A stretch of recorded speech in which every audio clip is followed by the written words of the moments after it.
পাগল ছিলাম না আমি, পাগল বানাইলা তুমি।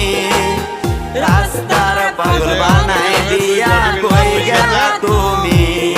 একবার ভাবলা না তুমি কেমনে থাকবো আমি।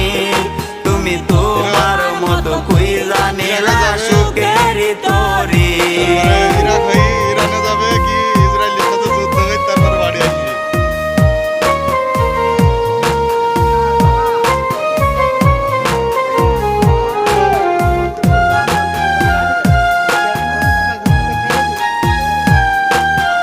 আরে এই যে নেতানিয়াহু লোক সমাজে দোষী আমায় বানাইয়া গেলা। ভাবি নাই রে এটা তোমার ছিল রে খেলা। লোক সমাজে দোষী